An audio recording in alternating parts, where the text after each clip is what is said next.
SAMU 75, transmettez. Hôtel Dieu, vous prenez note pour un départ primaire dans le 19e. Ouais, reçu pour l'Hôtel Dieu, on prend le départ.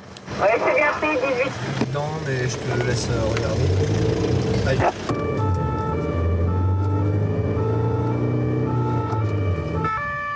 Il est 20 h, un jeune homme vient de s'électrocuter à l'autre bout de Paris. C'est la première intervention de la nuit pour l'équipe du SAMU de l'Hôtel Dieu. Tu montes jusqu'à la Villette, après on prendra À sa tête, Gérald, 35 ans, médecin urgentiste. Dans ce type d'urgence, chaque seconde compte. Malgré les embouteillages, l'équipe traverse Paris en moins de 7 minutes. SAMU 75 pour l'UMH Hôtel Dieu sur place. Bien pris. On y va. Les pompiers sont déjà sur place, ce sont eux qui ont appelé le SAMU. Pour Gérald, il s'agit d'abord de prendre connaissance des circonstances de l'accident. Je cherche les pompiers, ouais, c'est là. Vous l'avez trouvé? Très bien. Ouais, t'es cool. Bonjour. Donc un jeune homme. C'est en voulant allumer sa lampe de chevet que le jeune homme s'est électrocuté. En même temps qu'il touchait. Une installation électrique défaillante, une cause d'accident domestique qui peut être fatale. Le jeune homme a perdu connaissance quelques instants, il se plaint d'une douleur à la poitrine. Ça fait toujours mal à la poitrine? C'est gênant. C'est gênant. Mais ça quoi? Ça serre, ça pique, ça fait quoi? Ça serre, vous avez l'impression que ça serre de devant en arrière, c'est ça? Ok. Elle est où? C'est la maman, c'est ça? La mère du jeune homme a assisté à la scène, elle est en état de choc. De toute façon, on a des problèmes de courant ici.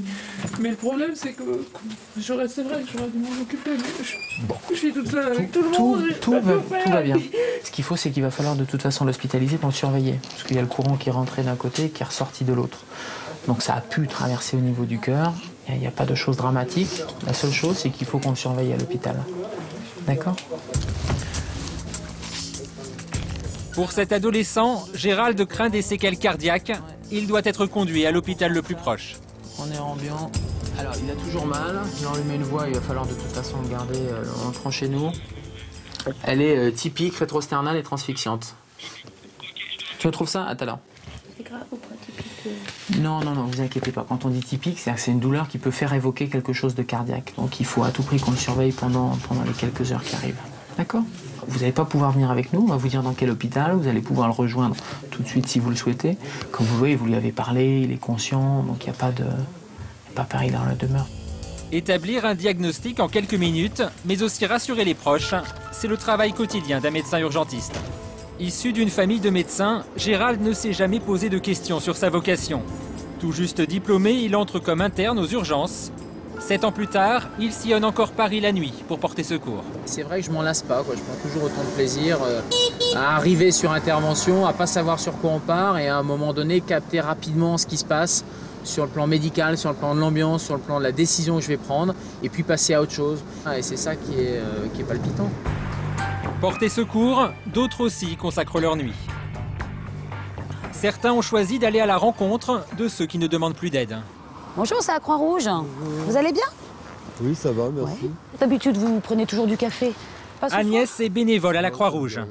À la suite d'un hiver particulièrement rude, elle a créé une cellule d'aide aux sans-abri dans son quartier. Non. Depuis 4 ans, elle leur apporte vivres et Il ne couverture. faut pas hésiter à nous le demander. Si vous voulez qu'on repasse dans 2 heures, on repasse dans 2 heures. Bon, on va mettre derrière quand même des choses pour demain matin. Quand vous serez bien réveillé demain matin, vous serez content de trouver le jus de fruits, le chocolat. D'accord? Je vous le mets derrière comme d'habitude. On va vous laisser finir votre nuit. Et puis on vous verra sûrement dimanche. Et puis il y a une équipe qui passera samedi aussi. Ouais, si vous voulez passer. On passera. C'est important pour nous.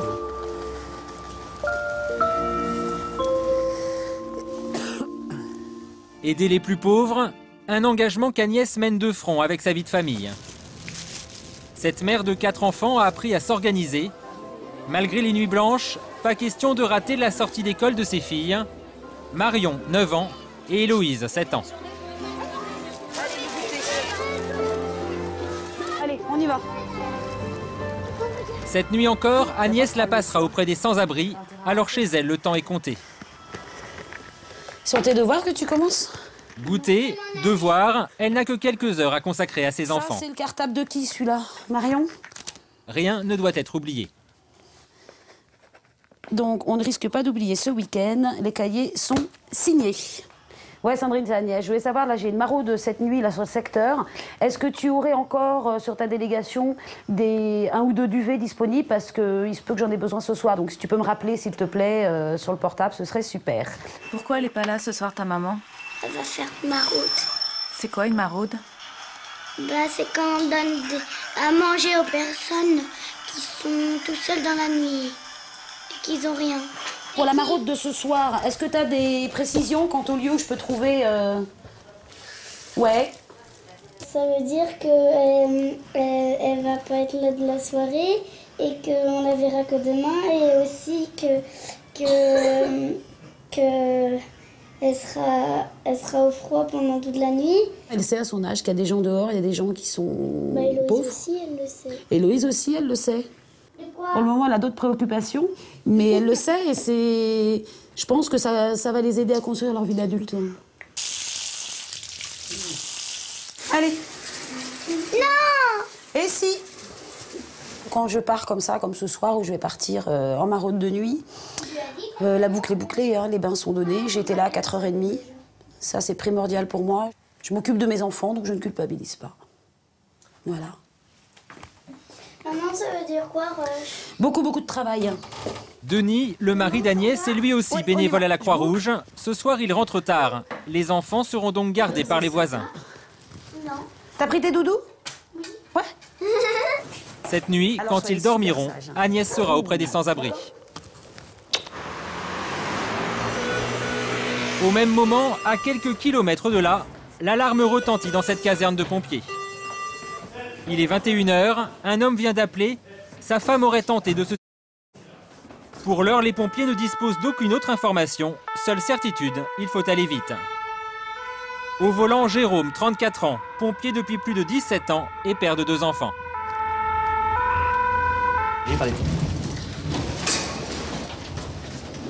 Bonjour monsieur, ça va aller? C'est cet homme qui a prévenu les pompiers. En rentrant chez lui, il a découvert sa femme semi-inconsciente. Il craint qu'elle ait volontairement absorbé une forte dose de médicaments. Qu'est-ce que vous avez pris? Mais son épouse ne se souvient de rien. Madame, c'est moi qu'il faut regarder. Qu'est-ce que vous avez pris comme médicament? Vous savez pas ce que vous avez pris? Pour évaluer la gravité de son état, Jérôme doit impérativement savoir ce qu'elle a pris et le plus vite possible. Qu'est-ce que vous avez pris comme médicament? Vous avez pris des médicaments ou pas? Vous n'avez pas pris de médicaments? Vous voulez pas nous aider? Vous voulez pas... Si, vous voulez nous aider? Vous voulez pas nous dire ce que vous avez pris alors? Le plus dur, c'est de savoir ce qu'elle a pris. Quand on arrive, d'un côté, son mari, il dit qu'elle a pris des médicaments, qu'elle a bu de l'alcool. De l'autre côté, elle nous dit qu'elle a pris que de l'alcool.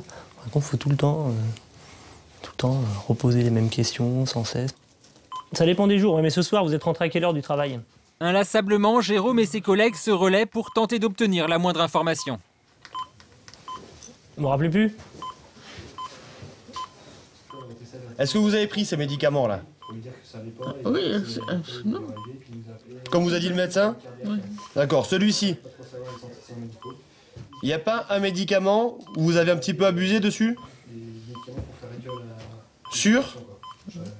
Parce qu'il manque pas mal de comprimés dans les boîtes, là. Bon, qu'est-ce qu'on va faire? Au bout du fil, un médecin de garde. La décision est prise. Pour ne prendre aucun risque, il faut l'hospitaliser. Comment? La petite dame veut des chaussures. La petite dame avait des chaussures. Allez, un petit effort. Un peu plus simple comme chaussures. Ah, c'est bon. De toute façon, j'ai fait ça toute ma vie. Clic-clac. Allez. C'est gentil. Hop là. Jérôme ne saura jamais ce qu'il s'est passé exactement, mais ce soir, il a rempli sa mission. Cette femme est désormais hors de danger. Jérôme n'est pas un pompier comme un autre. Il appartient à un service d'élite spécialisé dans les interventions extrêmes. C'est lui, ici, suspendu dans les airs, en train d'évacuer une femme du 10e étage de son domicile. Ahmed, le mieux c'est peut-être de ramener le bon. Pourtant, les interventions ne se terminent pas toujours aussi bien. En 17 ans de service, Jérôme a connu des drames. L'un d'eux a failli lui faire abandonner sa carrière. C'était en 2003. Ce jour-là, son unité est appelée car une personne menace de se jeter du 2e étage de la Tour Eiffel. Après avoir parlé avec elle pendant 2 heures, en fin de compte, cette personne est passée à l'acte. Donc pour nous... C'est-à-dire, elle s'est jetée? Elle s'est jetée. Elle s'est jetée devant tout le monde, devant nous, devant 2000 passants qui étaient en train de visiter la Tour Eiffel. Donc là, on peut dire que pour moi, ça a été un échec. Vous vous êtes refait le film plusieurs fois dans votre tête? Pas mal de fois. Et si j'en parle encore, c'est que même 6 ans après, voilà quoi, c'est toujours là. À la suite de ce drame, il décide de ne plus partir en intervention et demande son transfert au service des sports. Mais le terrain finit par lui manquer. Depuis 1 an, Jérôme a repris les gardes de nuit. Là, il est 21h55. On va essayer. On va essayer d'aller dîner. Qu'est-ce qu'on mange?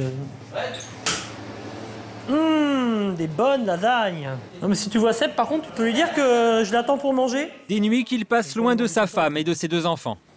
Nous, on a notre vie ici, et puis le reste de la famille a sa vie, enfin une autre, quand on n'est pas là, a une autre vie, quoi. Puis les enfants s'habituent, mais c'est vrai que c'est dur. Puis on a peut-être l'impression de rater quelque chose aussi. Par exemple? J'ai raté la naissance de ma fille. Comment ça? J'étais sur intervention et j'étais injoignable. C'est embêtant quand même de rater la naissance de sa fille. C'est pas bien pour un papa. Mais bon, c'est le métier qui veut. On peut pas tout avoir.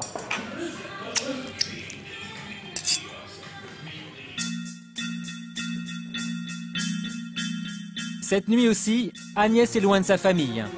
Accompagnée de 2 autres bénévoles, elle poursuit la distribution de vivres aux sans-abri. Si c'est pas cette rue-là, elle sera peut-être... Il est minuit, la température a chuté. Dehors, il fait 2 degrés. Agnès le sait, la plupart des sans-abri attendent leur visite. Les gens qui sont dehors sont terriblement angoissés le soir. Ils ne trouvent pas le sommeil.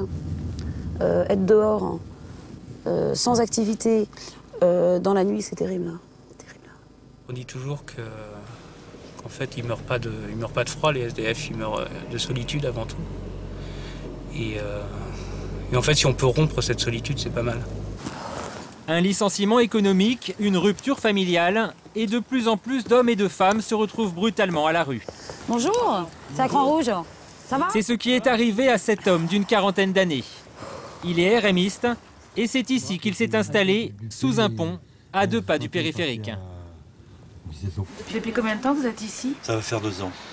Et les gens de la Croix-Rouge, ils viennent souvent vous voir? En ce moment, tous les 2 jours, ils sont passés ce soir encore pour m'emmener une soupe et vous savez, un petit sac de ravitaillement.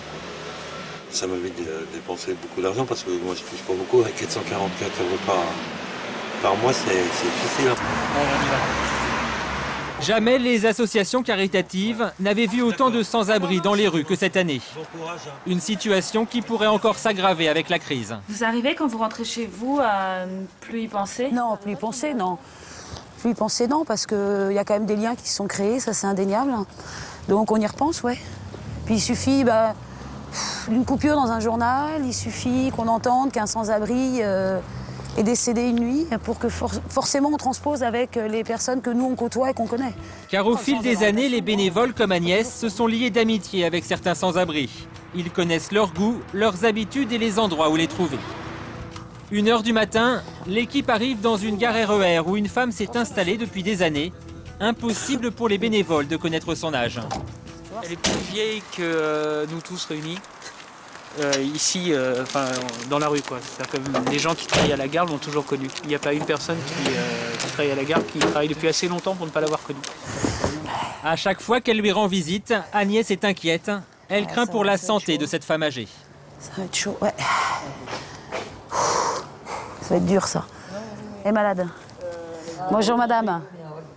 Vous voulez une petite soupe à la tomate? Tiens, allez. Cette femme n'a rien mangé de la journée. Pour Agnès, il est urgent d'intervenir. Est-ce que vous voulez du chocolat, madame? Chocolat en plat? Oui.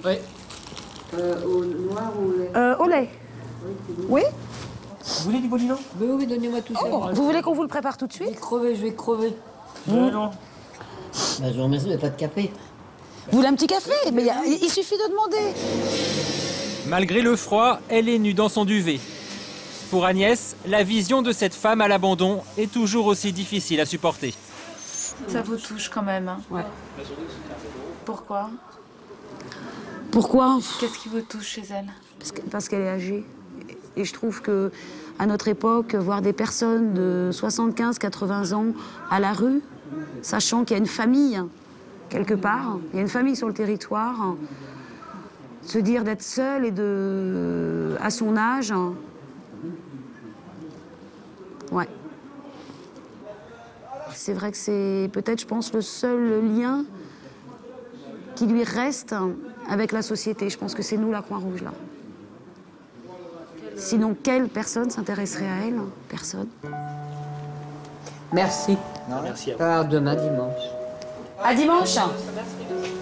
Rien laissé? Non.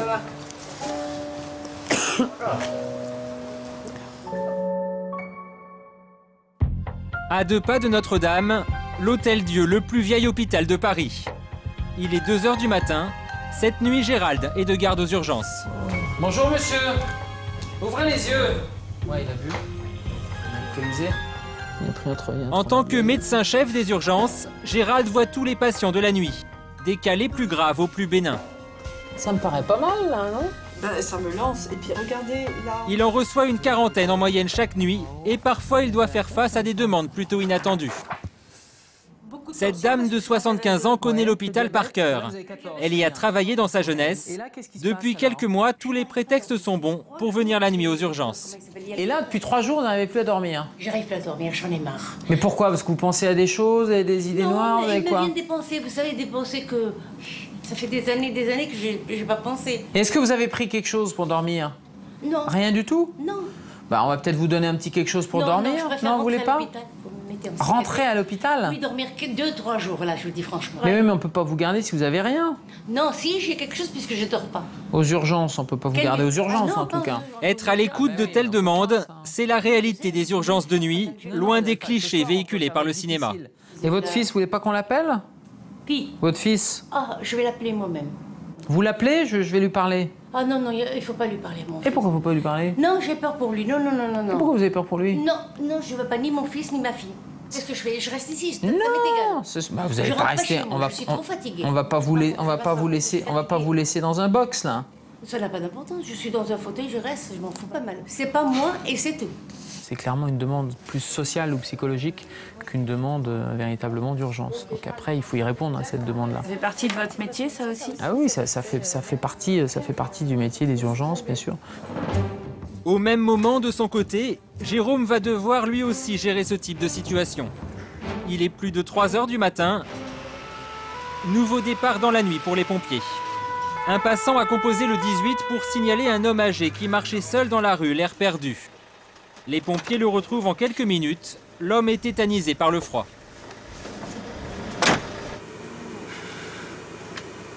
Les premiers examens le confirment, il est en état d'hypothermie. La température de son corps est tombée à 35 degrés. Est-ce que vous êtes tombé, monsieur? Est-ce que vous avez mal quelque part, là? Vous habitez où, là, monsieur? Vous avez des papiers sur vous? Hop.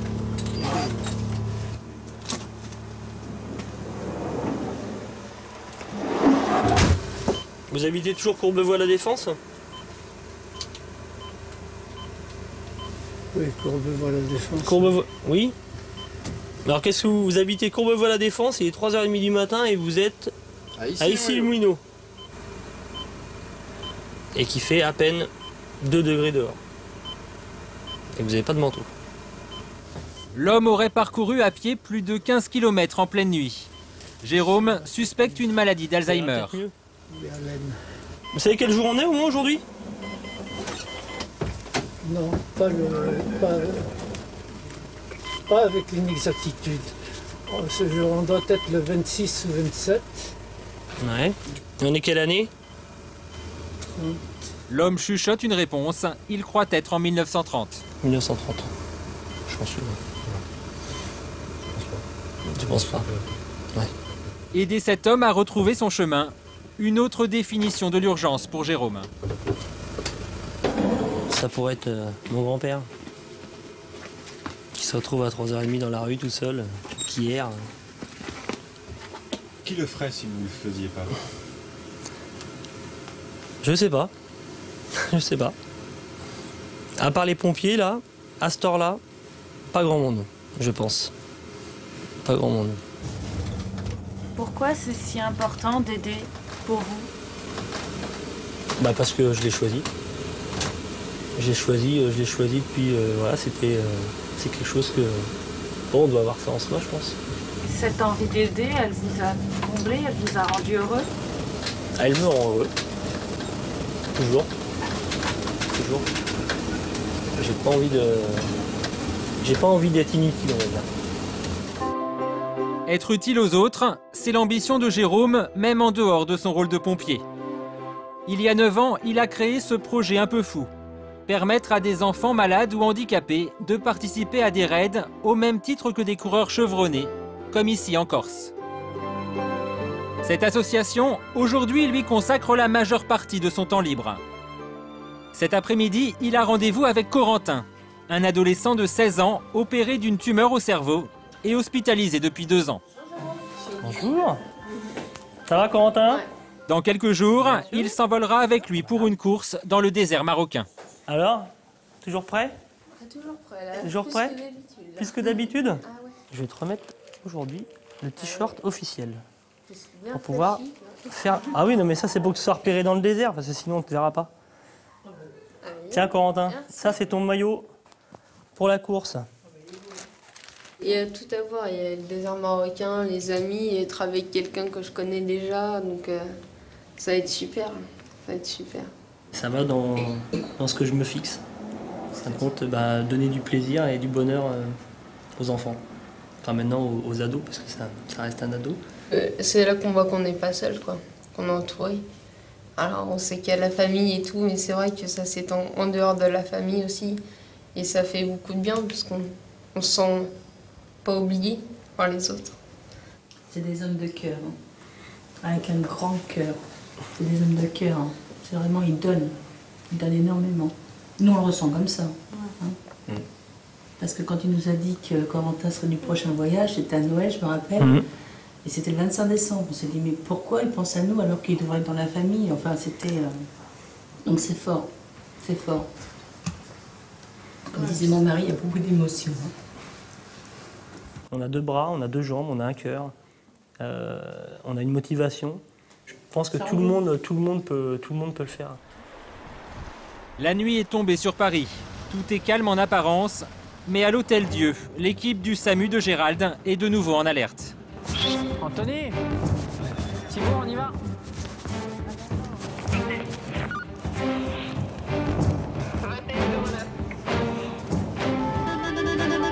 On enchaîne pour une jeune femme de 22 ans qui, à domicile, a été retrouvée par son entourage. Il y a les pompiers sur place pour une intoxication médicamenteuse volontaire, donc une tentative de avec des médicaments. Donc gravité, on n'en sait pas plus et on verra sur place. Personne consciente. Elle est consciente? Pour Gérald, il est crucial de savoir quelle dose de tranquillisant la jeune femme a avalé. Donc la demoiselle qui vient notre arrivée nous dit avoir pris 10 Lexomil. Ouais. Et puis au final, on a pris certainement plus. Les pompiers du secteur la connaissent déjà. Elle n'en est pas à sa première tentative de... Qu'est-ce qu'elle a comme antécédent? T'as des choses? Elle est connue asthme grave. Moi je lui ai déjà fait plusieurs séjours en réa et plusieurs tentatives déjà d'intoxication médicamenteuse. Voilà. Vous êtes qui? Vous êtes une de ses amies? Ses amies, oui. Et vous vivez avec elle? Non, vous je êtes suis arrivé à 19h. Donc vous êtes arrivé à 19h, ouais. Elle avait déjà pris quelque chose? Elle était déjà un peu shootée. D'accord. Et à partir de 21h, en gros, elle a commencé à plus tenir debout. Pourquoi? Parce qu'elle est agitée? Parce qu'elle est... des médocs. Ah, elle prenait des médocs, donc devant vous. Qu'est-ce que vous avez pris, mademoiselle? Vous avez pris du Lexomil? Ouais. C'est ça? Combien vous en avez pris? Mais 1, 10, 100? 10, ouais. 10, d'accord. La jeune femme est particulièrement agitée. Elle refuse de se laisser soigner.